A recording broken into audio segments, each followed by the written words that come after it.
Hello everybody, this is Maniac4Bricks, and a while ago I proposed an idea for a LEGO Star Wars shelf display. It actually stretched across two different shelves with two different displays going on based on the original 6 movies. Now the problem with this is, I haven't really done an update for it in quite some time, and mostly because the UCS Sandcrawler that is proposed to be in there hasn't been fully built yet, and I'm not ready for that scene to go in there. So, along with changing that, I've actually wanted to change a couple other things to the shelf displays. And I'll walk you through the process of this, of what sets I chose and what I want to fit in there to make something that might be tangible and exciting at the same time. I actually did change up the display above it because even though I do like the sets being there, I wasn't really sure how long the Death Star Final Duel was going to sit in place. I want to have room for some other stuff every so often. So let's take a look at the Star Wars shelves and see what I can do. Before we do any updating, here's a quick look at what we have so far. Pretty much all of these shelves need updating in some capacity, but we're just going to touch on the Star Wars ones for this video.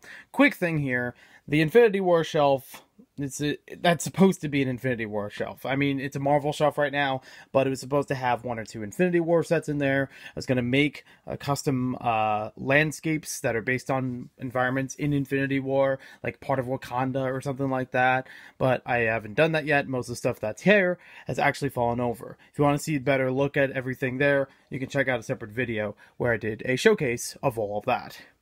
Next shelf underneath is the miscellaneous licensed shelf. It has a bunch more things popping into it because at first it was supposed to have a SpongeBob display and possibly something with that. But everything else has just been falling into here from other areas. Even some Star Wars peeked in here, so I'll have to work on that while I do this video. Then we have the next shelf down, which is actually the opposite. It's had a bunch of Star Wars stuff with other LEGO themes speaking in here. You can see a little bit of LEGO Batman movie in the corner, a LEGO store item, a few mugs and adventurers in here. And the Millennium Falcon, I'm trying to figure out a good spot to put that. I don't know if it's going to sit here for now, but I don't want to take it apart either. It's one of those... That's the trouble I have with Star Wars sets. There are some of them that are too large for my spaces, but too nice for me to take apart. I don't want to have to rebuild that thing more than once.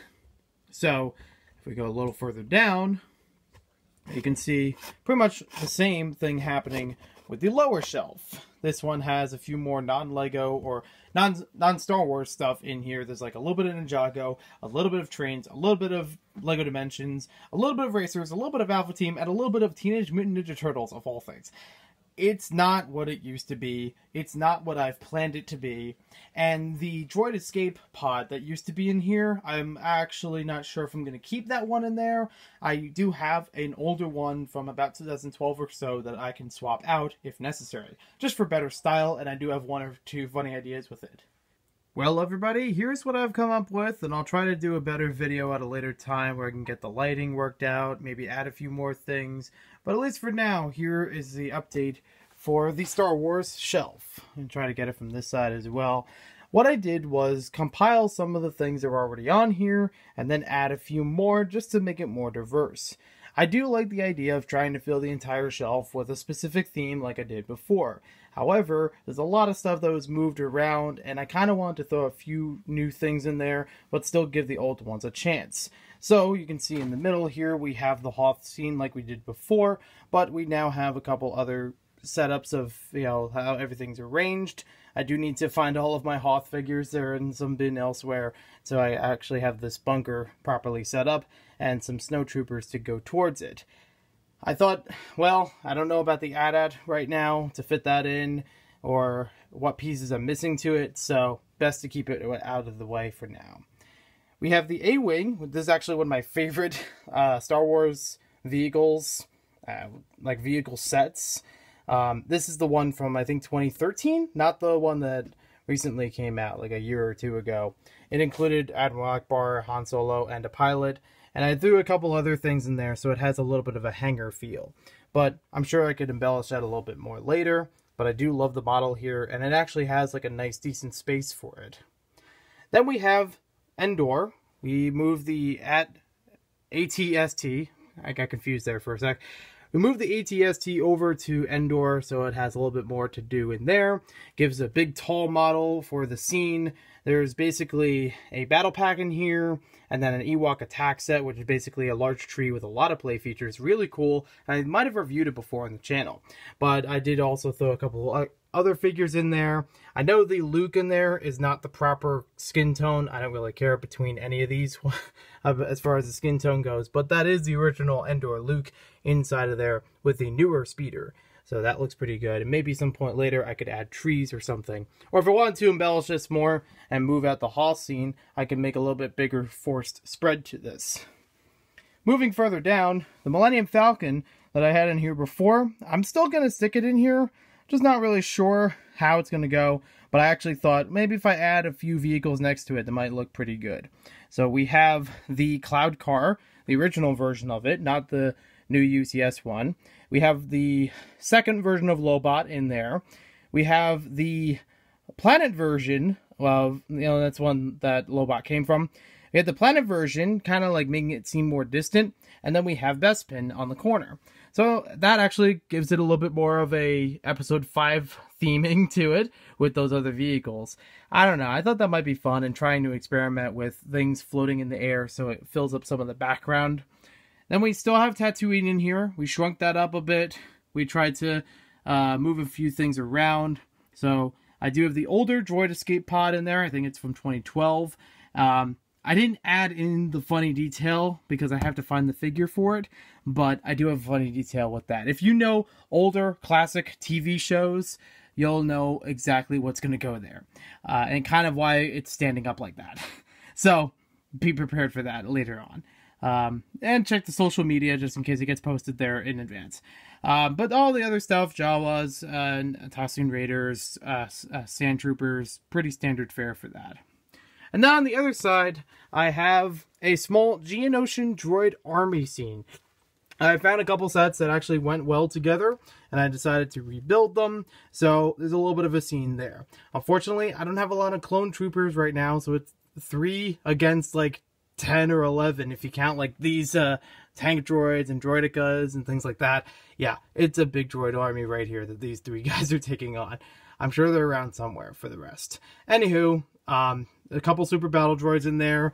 It's a little bit tight because of the Millennium Falcon, but I tried to fit a couple extra things. And I know, again, the lighting's not great, but I will try to light that up a little bit better, so look forward to more about that in future videos and posts on social media. Jango Fett is in the background. We have Count Dooku in the background. There's one of the Staps, I think it's called, like that floating droid operated thing. There's a Geonosian back there, a couple Geonosian droids. But yeah, nice little setup. And this is something that actually was from episode 3, technically, when it came out. But I think it fits for episode 2 as well. So there's a nice little scene. I like the idea of trying to make a couple little scenes in here. So that way everything has some detail to it. Doesn't have to be super detailed, but at least get some point across from different movies.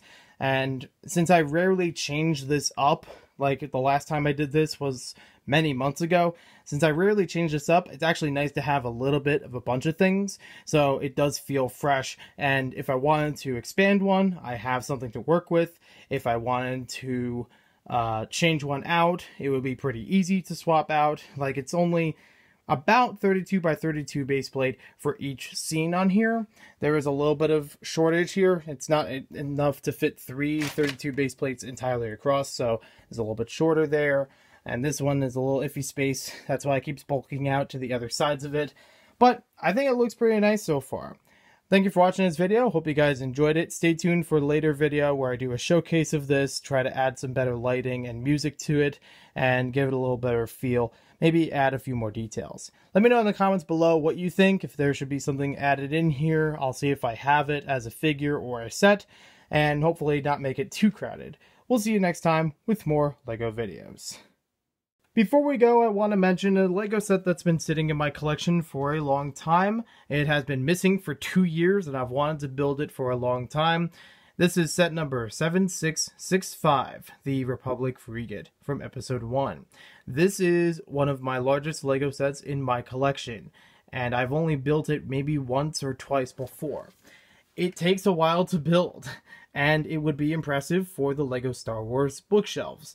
The problem with it is, even though it can fit onto a bookshelf, not much would fit around it. It has about an inch or so on every side, so it can fit comfortably, but it wouldn't really be enough to make a scene out of it. I mean, you could probably throw a couple figures underneath it, but that's about it. So I'm iffy on putting it up, at least for now. I may get to it at a later point, and it would be a nice display piece, especially with it being something that in my collection is, you know, a massive thing, and it's something that I don't have many Lego sets that meet that kind of piece count, so that's impressive to have and nice to share on a bookshelf instead of in a bag. But, yeah, that's something to think about for later on when I want to switch out some of the other scenes. That also does lead into a problem if I want to move the Millennium Falcon. Where would that go? It might compromise the other shelf. So I'm not sure about it right now, but it is something I'll keep in the back of my mind that I could rebuild.